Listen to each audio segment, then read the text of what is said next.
Hello and welcome back to your daily English dose. We are so glad you could join us for this special deep dive today. Yeah, it's great to be here. We're really getting into something I think affects almost everyone learning a language. Absolutely. It's that big problem, right? That cycle where you start super excited, full of energy. And then boom, frustration hits hard and you just stop. You quit. I know that feeling so well. You set this huge goal, maybe master English, and pretty soon it just feels like this giant wall you can't climb. And you feel guilty about it, which makes it even worse. Exactly. But today we're talking about getting around that wall completely. That's the mission.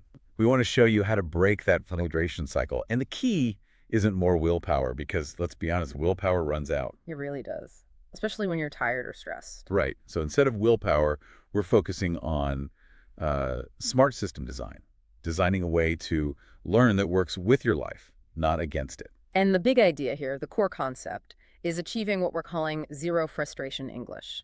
How?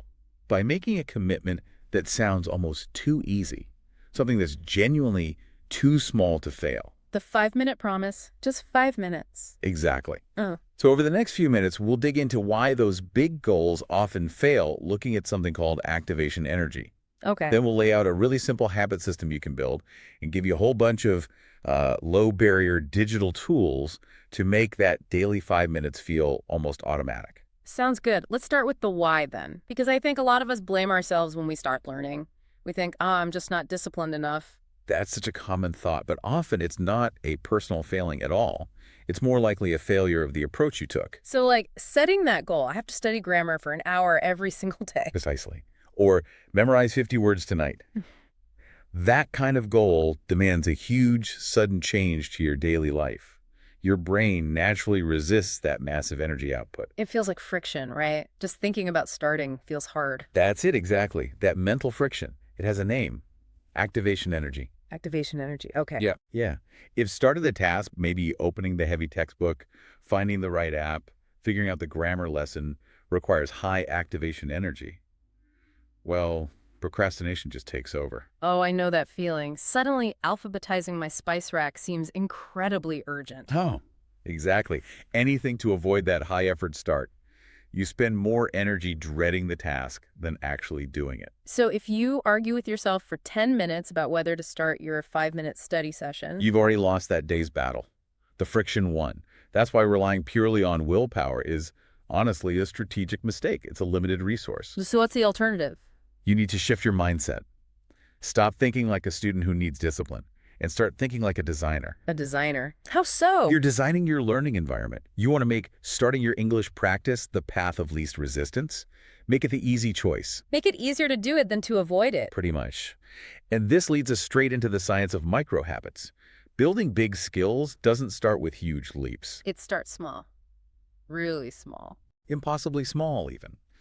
Neuroscience actually shows that short, frequent sessions, like say 15 to 30 minutes daily, are much better for your brain, for memory, than one long marathon session on the weekend. That's kind of counterintuitive, isn't it? We're always told to block out big chunks of time. I know, but the brain seems to prefer connecting these small, consistent inputs. It builds stronger pathways that way. Okay, that's huge. So for anyone listening, especially if you're just starting or restarting, the goal for the first few weeks isn't fluency. Not at all. The goal is simply to make contact with English every day. Just habitualize the action. Even if it's just 5 minutes, consistency is everything at the start. Right, build the habit first. Okay, so we understand the mindset shift. How do we actually build this 5-minute habit so it sticks? The easiest way is using what's called the piggyback principle. Piggybacking. Okay, tell me more. You simply link your new tiny English habit to an existing routine you already do automatically without even thinking about it. So you don't have to decide when to do it. The decision is already made. Exactly. It removes that moment where the activation energy can spike. For instance, do you make coffee every morning? Religiously. Perfect. Yeah. So while the coffee is brewing, that's your trigger. You do one quick 5-minute Duolingo lesson. English gets linked directly to coffee. Okay, I see. Or like my commute, Yeah. instead of just scrolling social media. You could listen to a short, maybe 10-minute English podcast. That commute time becomes English time automatically. Even simpler.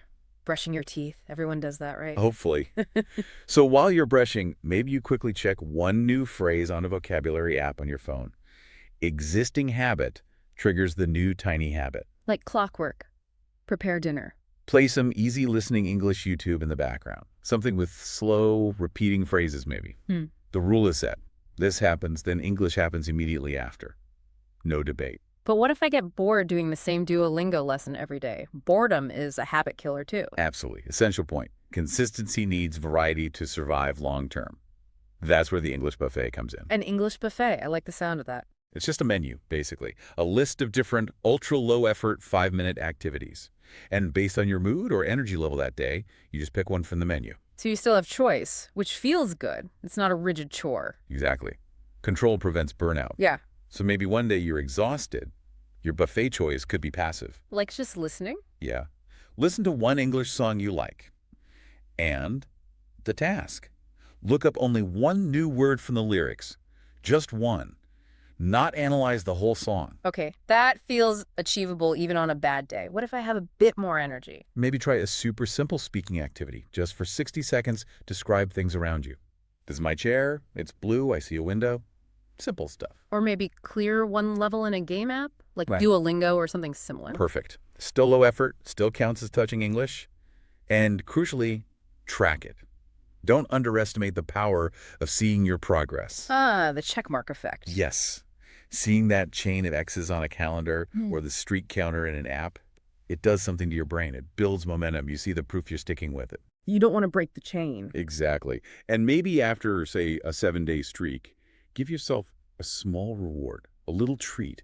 It reinforces the habit loop in your brain. Okay, system makes sense. Piggyback the habit, use the buffet for variety, track the progress.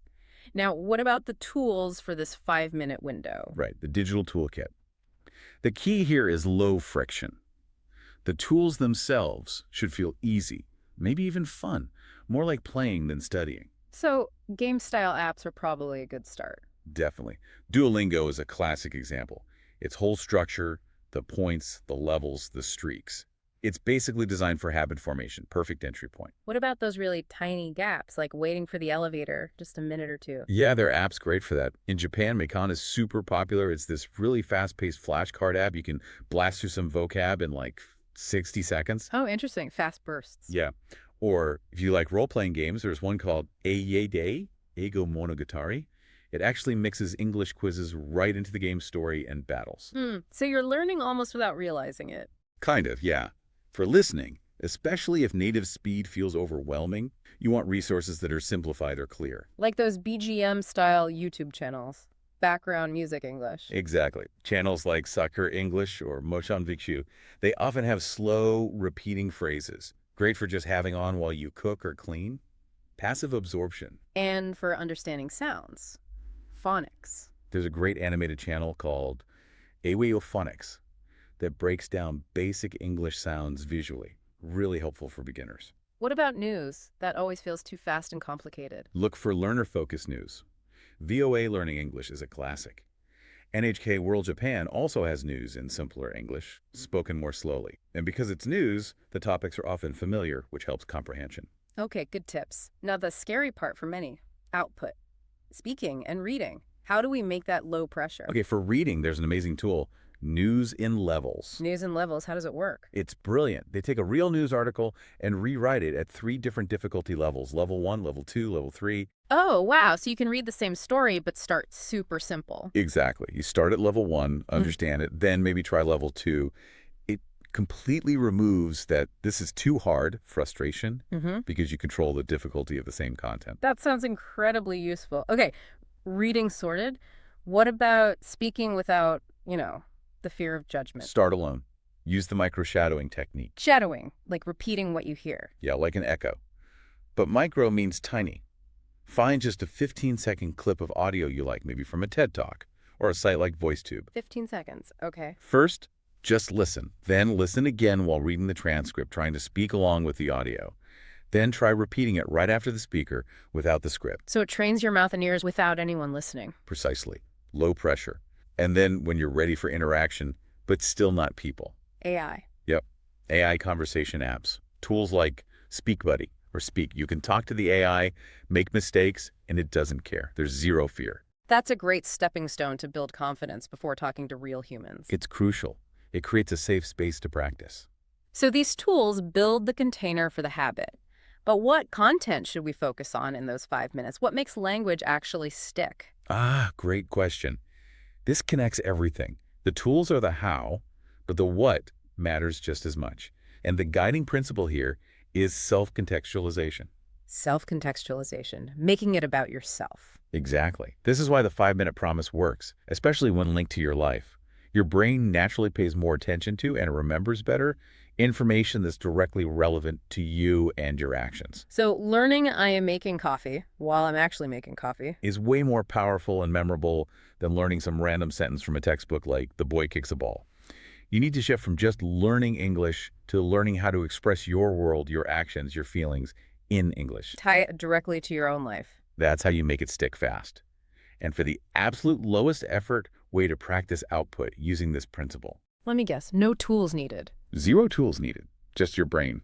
It's the inner monologue method. Okay, how does that work? It's incredibly simple. Choose one sentence, just one, and think it in English, relating it to whatever you're doing or thinking right now. One sentence like, if I wake up, just think. I get up. Or, I am tired. If you're at work sending an email, think, I reply to emails. Yeah. Going home, I come home.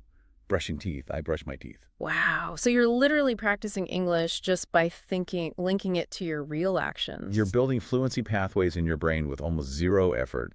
And for writing, to beat that blank page fear. Templates. Exactly. The one-sentence diary, using simple fill-in-the-blank templates. It removes the hard work of composing a sentence from scratch. Makes it doable in like less than a minute. Totally.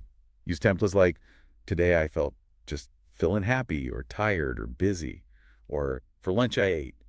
Fill in pizza or salad. Or tonight I will fill in watch TV or read. Simple, fast, reinforces structure and vocabulary relevant to your day. You're building consistency and confidence bit by bit. Okay, we've covered a lot. The psychology, the habit system, the tools, the content. It feels like a really complete approach. We hope so. But here's the final, maybe most important point. We've given you lots of ideas, lots of options in that buffet. But you don't have to do all of them. Absolutely not. Please don't try to do all of them. The only goal for today, right after listening to this, is to choose one. Just one 5-minute activity from that buffet. And do it. And do it. That's it. Remember the mantra, consistency over perfection. Forget about doing it perfectly. Just do it consistently. That compound effect really adds up, doesn't it? It's just like saving money, right? One coin seems like nothing. But save one coin every single day, and after a year, you've got a significant amount. And 5 minutes of English a day. That's over 30 hours of focused study in a year. Focused and, importantly, frustration-free study. That's the real win. You're not fighting yourself anymore. You're building a system where progress, maybe even fluency down the line, becomes kind of inevitable. The victory isn't some sudden breakthrough. It's building that unbreakable daily habit. So your English journey doesn't start tomorrow when you feel motivated or next Monday. It starts right now, in the next 5 minutes. Pick that one activity. Set a timer if it helps. And just begin. That feels like a powerful, achievable way to finally stick with it. We really hope it helps you break through that frustration. Thank you so much for joining us for this deep dive. Yes, thank you for listening. We'll see you next time right here on your Daily English Dose.